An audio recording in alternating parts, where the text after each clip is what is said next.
Hello नमस्कार, आप सभी का मेरे चैनल कोर्ट से में स्वागत है। और आज मैं फिर एक बार आपके सामने एक नए कानूनी मसले को लेकर पेश हो रहा हूँ। मसला काफ़ी पेचीदा सा हो गया है और इनफैक्ट कहूँ कि इस पे कई बारी सॉरी हाई कोर्ट ने, जहाँ तक मुंबई हाई कोर्ट की बात करूँ तो संज्ञान लिया भी है। इस पे कई तरह के पिटिशंस फाइल हुए हैं, कई तरह के स्टेक होल्डर्स एनजीओज ने फाइल किए थे पिटिशन, जिसके तहत कोर्ट ने टाइम टू टाइम जब भी मौका मिला है पिटिशन की हियरिंग वगैरह हुई है, इस पे संज्ञान लिया है। और मसला जो है टेम्पररी रिजोल्यूशन हो जाता है, लेकिन इसका परमानेंट सॉल्यूशन नहीं हो पा रहा है। तो बगैर किसी फर्दर कंफ्यूजन के मैं बता दूं, मुद्दा है फुटपाथ और हॉकर्स। जहाँ तक फुटपाथ और हॉकर्स की बात करनी चाहूँ तो सभी को पता है कि ये किस तरह से ये पूरा जो है, मैं तो कहूँगा ये कोलूजन है, बाकायदा सिस्टम का कोलूजन है, अथॉरिटीज़ का कोलूजन है। अथॉरिटीज़ कहूँगा तो उसमें कॉरपोरेशन भी आ जाती है और कंसर्न पुलिस भी आ जाता है, और ये जो हॉकर्स एसोसिएशन है और लोकल जो पॉलिटिशियंस होते हैं, सबका ये कोलूजन है।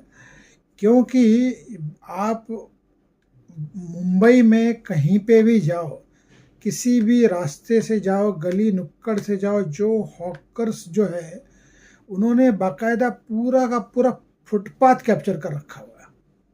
पूरा फुटपाथ, आप दादर जाओ, शिवाजी पार्क जाओ, अंधेरी ईस्ट वेस्ट आओ, कांदिवली जाओ, मलाड जाओ, चर्चगेट जाओ, या वीटी से लेके हाई कोर्ट तक आओ, फैशन स्ट्रीट जाओ, जो जो मर्जी जाओ, जहाँ पे जाओ, जितने फुटपाथ है उसको कन्वीनियंटली इन्होंने पूरे के पूरा इंक्रोचमेंट कर रखा है, हाईजैक कर रखा है। ये तब जबकि कई बारी हाई कोर्ट ने पिटीशन के ऊपर संज्ञान लेते हुए बीएमसी को बाकायदा, जो मीडिया की लैंग्वेज में कहते हैं ना, फटकार लगाई। तो मैं उस तरह से नहीं बात करूँ, लेकिन बाकायदा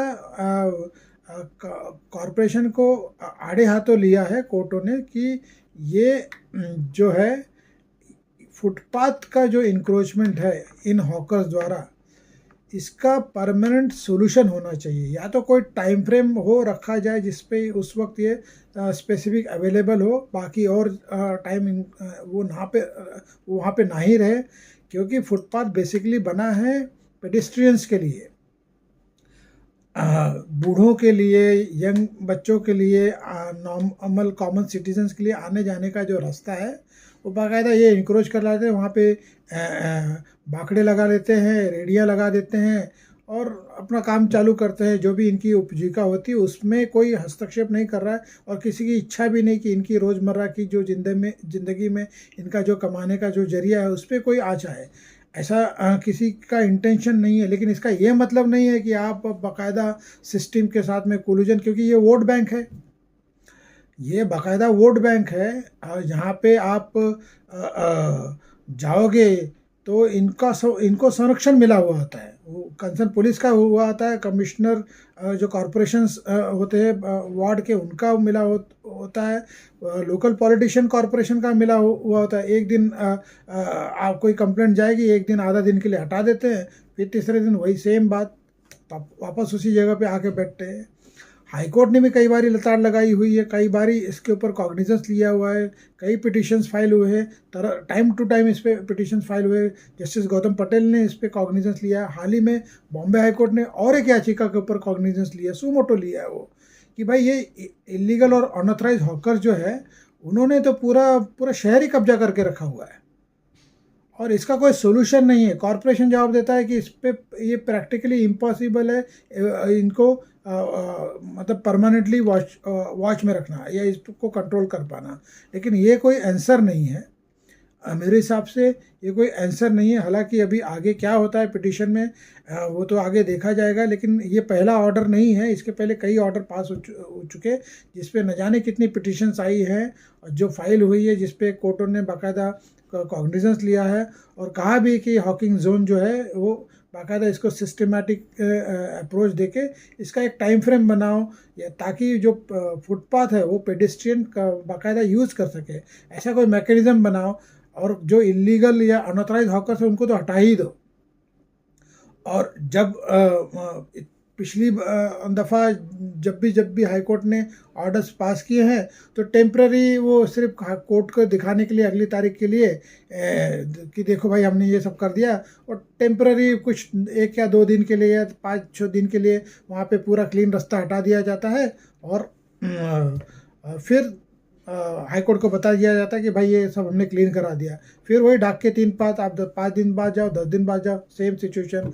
आप किसी भी गली को नुक्कड़ में चले जाओ, मुंबई के लैंग्वेज में या मुंबई के लैंग्वेज में गली कोपचे बोलते हैं, आप किसी भी गली कोपचे में चले जाओ, नुक्कड़ में चले जाओ, रास्ते पे चले जाओ, बाकायदा जो है पूरा का पूरा जो फुटपाथ एरिया है वो पूरा इंक्रोच हो कर लिया गया है। इनफैक्ट अभी तो जो मेट्रो स्टेशंस बन रहे हैं, मेट्रो जो बन रही है, जो मतलब अंडरग्राउंड बन रही है या ओवरग्राउंड बन रही है, मेट्रो ब्रिज के नीचे बाकायदा ये रेडी वाले बैठ गए हैं, अपने अपने दुकान या बाकड़े डाल के बैठ गए सामान बेचने के लिए। घड़ी बेच रहे हैं, जूता बेच रहे हैं, फूल बेच रहे हैं, जो भी उनका बेचने का काम है, चाय बेच रहे हैं। वो बाकायदा आप चले जाओ किसी भी मेट्रो स्टेशन के नीचे, ब्रिज जो है या मेट्रो ब्रिज के नीचे आपको दिखाई देगा स्टेशन के आसपास बाकायदा उसको इंक्रोच कर के रख दिया। क्यों, कैसे होता है ये? मतलब अथॉरिटीज़ के सामने पुलिस स्टेशन है, कॉरपोरेशन का ऑफिस है, और ये अपना काम कर रहे हैं। क्या मैकेनिज्म है कि ये अलाउ हो रहा है? ये बताने की ज़रूरत नहीं कि इसके पीछे का मैकेनिज्म क्या है जिसके तहत ये अलाउ हो रहा है। ये सबको मालूम है किस तरह से अलाउ हो रहा है। तो ये, और पब्लिक का क्या है, पब्लिक 1 बार आवाज़ उठाती, 2 बार आवाज़ उठाती, 3 बार आवाज़ उठाती। कोई अपना मनचला जो है वो थोड़ा सा एजिटेट कर लेगा, कोई बहुत ही स्पिरिटेड सिटीज़न होगा वो पिटिशन फाइल कर देगा हाई कोर्ट में, कोर्ट संज्ञान लेगी, ऑर्डर दे देगी, 2-4 दिन ऑर्डर का पालन होगा, फिर वही वापस जो है बिलबोर्ड होर्डिंग का क्या हुआ, कितने ऑर्डर्स पास हुए बिलबोर्ड होर्डिंग को हटाने के लिए कि भाई आप नहीं लगा सकते हैं, कि आप जाओ, ऐसा कोई रास्ता है या ऐसी कोई गली है जहाँ पे आपको बिलबोर्ड ना दिखाई दे या होर्डिंग्स ना दिखाई दे? ऐसी कोई गली नहीं, ऐसा कोई रास्ता नहीं जहाँ पे आपको होर्डिंग्स ना दिखाई दे, और ऐसी कोई गली नहीं, ऐसा कोई रास्ता नहीं मुंबई का जहाँ पे आपको ये हॉकर्स का इंक्रोचमेंट ना दिखे। लेकिन जब तुर्रम खा पॉलिटिशियन आ जाते हैं, चीफ मिनिस्टर आ जाता है दौरे के लिए, होम मिनिस्टर आ जाते हैं, प्राइम मिनिस्टर आ जाते हैं, प्रेसिडेंट आ जाते हैं, या कोई वीवीआईपी आ जाता है, या कोई फॉरेन डेलीगेट आ जाता है, पूरा चकाचक कर देते, 4 दिन 5 दिन के लिए रास्ता सब क्लीन हो जाता है। जब चीज़ें 4 या 5 दिन के लिए क्लीन हो सकती है, हाईकोर्ट का यही पूछना है, तो वो परमानेंटली क्यों नहीं हो सकती? सोल्यूशन अंत में इसका क्या होगा? मुझे तो नहीं लगता इसका कोई सोल्यूशन ना तो कोर्ट कर पाएगी ना अथॉरिटीज़ कर पाएगी, क्योंकि अथॉरिटी की इच्छा ही नहीं है करने की। उन्होंने ठान लिया है कि हम बस, वो कहते हैं ना, खाना पूर्ति का काम करेंगे, कागजी कार्रवाई करेंगे, बस ढाक के 3 पात, 2-4 दिन थोड़ा सा स्ट्रिक्ट रहेगा। वो भी बता दिया जाता है इन हॉकर्स को कि 2-3 दिन हम एक्शन लेंगे, आप चुप रहना, उसके बाद में सब नॉर्मल हो जाएगा। ये बाकायदा बता के इनको किया जाता है, और ये मेरा पर्सनल एक्सपीरियंस है, मैंने खुद एजिटेट किया हुआ है इस मसले को लेकर। लेकिन बहरहाल जो है वो कोई ना कोई इनको शेल्टर होता है, जैसे खास करके कोई पर्टिकुलर एरिया है, वार्ड है, तो वहाँ पे कॉरपोरेटर का इनको शेल्टर होता है। मेरे खुद के एक मसले में बाकायदा मैंने इसका संज्ञान लिया, इसके ऊपर नोटिस वगैरह भेजी, कार्रवाई करने के लिए जब मैं निकला तो 2 दिन के लिए जो है वहाँ से सब हटा दिया गया। और फिर मैं जगह के नाम नहीं बताऊंगा, लेकिन 2 दिन के लिए वो कार्रवाई हुई। फिर एक कॉरपोरेटर जो है बीच में कूद पड़ा और उसने अपना पूरा क्रेडिट ले लिया कि मैंने करवाया। वो ठीक है, तुमने ले लो क्रेडिट, लेकिन परमानेंटली करवा दो ना। फिर मालूम होता है कि बस वो खाना पूर्ति किया गया, तो 2-4 दिन के बाद में as it is normal, back to normal वाला सिचुएशन हो गया। आप चले जाओ किसी का फुटपाथ एरिया में, आपको फुटपाथ एरिया दिखेगा ही नहीं, आपको फुटपाथ एरिया मुंबई में दिखेगा ही नहीं। उसके ऊपर रेडी वाला ही दिखेगा, बुट पॉलिश वाला दिखेगा, कोई चाय वाला दिखेगा, या सब्जी वाला दिखेगा, या फल फ्रूट बेचने वाला दिखेगा, या धोबी दिखेगा। कुछ ना कुछ जो है, कोई बेचने वाला अपना रोज का जो उनका जो काम है वो करने वाला दिखेगा आपको, लेकिन वो फुटपाथ नहीं दिखेगा। और आप उनसे सवाल भी नहीं कर सकते क्योंकि संरक्षण में बैठे हुए हैं। अब वहाँ से कोई इमरजेंसी में मेडिकल इमरजेंसी किसी को है, किसी बूढ़े को है, किसी को हार्ट पेशेंट है, उसको अगर इमरजेंसी मेडिकल सर्विसेज चाहिए तो कैसे जाएगा? वो तो क्या कहूँ, नॉर्मल सिचुएशन में एम्बुलेंस को जाने को रास्ता नहीं होता। जब हम नॉर्मल सिचुएशन में हम जाते हैं, जो वेस्टर्न एक्सप्रेस ईस्टर्न एक्सप्रेस पकड़ते हैं, नॉर्मल सिचुएशन में एम्बुलेंस को जाने का रास्ता नहीं होता। तो ऐसे गली या नुक्कड़ एरिया में से जब एम्बुलेंस को जाने का रास्ता ना हो, पेडिस्ट्रियन को जाने का रास्ता ना हो, पूरा कब्जा कर लिया हो और सिस्टम बाकायदा उसके ऊपर आँख मूंद के इनको संरक्षण दे रही हो, और जब कोई कार्रवाई होती है कोर्टों में तो एक खानापूर्ति का काम किया जाए और फिर बोला जाए कि ये इस पर हम परमानेंट सोल्यूशन तो नहीं दे सकते, लेकिन हम इस पर कोई कार्रवाई करेंगे।